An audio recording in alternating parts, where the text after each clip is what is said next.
Ең қиыны бүгін баламызды қалай тәрбиелейміз деген нәрсе. Біз баламызға ең алдымен заманға лайық тәрбие беруіміз керек. Мысалы, ата-бабаларымыз қазір мынандай бір нелер бар.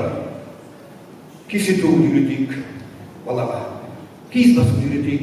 Ата-бабаларымыздың келе жатқан дәстүр, оны ұмытуға болмайды. Жалпы мен қыздарымыздың кеске төгкеніне, ұлдарымыздың қамшы өргеніне, тағы басқа мәселеге қарсы емеспін. Мейлі үйренсін. Бірақ бүгінгі балаға одан да керекті дүниелер бар ғой. Неге соны үйретпейміз? Сол заманға, қазақ айтады, заманың тазы болса, заманың түлкі болса, тасы болып жау дейді. Бұл барлық мәселеде біз осыны ұстануымыз керек.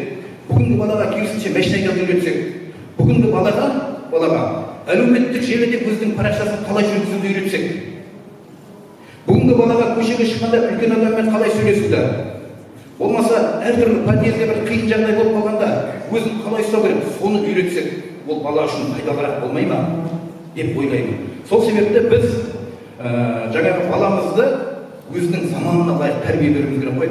Бүкіл әлем ғарышқа ұшып жатқанда біз әлі күнге жаңағы кестемізді, әлі күнге соны айтып жүреміз ба деген ой келеді кейде.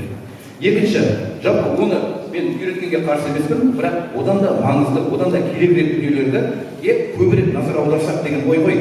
Баланың бойында қандай да бір қабілетті көрсеңіз, соны дамыту керек. Қазір позитивті ата-ана деген ұғым бар.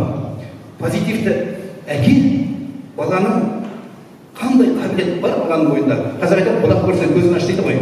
Сол қабілетті дамытуымыз керек. Біз керісінше жасаймыз. Егер баламыз математикадан жақсы оқып, ағылшын тілден нашар болса, біз ағылшын тілден репетитор аламыз.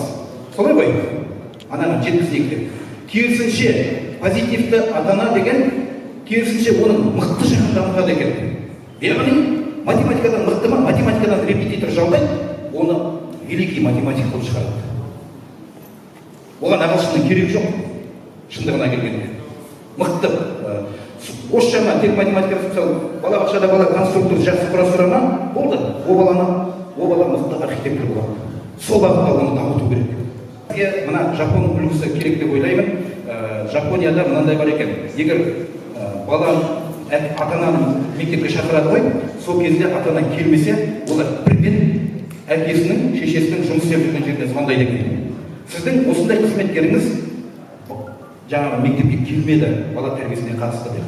Сонда басшы шақырып алып айтады, сен балаңның тәрбиесімен неге айналыспайсың? Егер сен балаңның тәрбиесімен айналыспайтын болсаң, мен сені істетпеймін мына жерде дейді. Болды, ол ата-ана мектептен қалмайды бұдан кейін. Мінекей осындай бір механизм енгізу керек қой деп ойлаймын.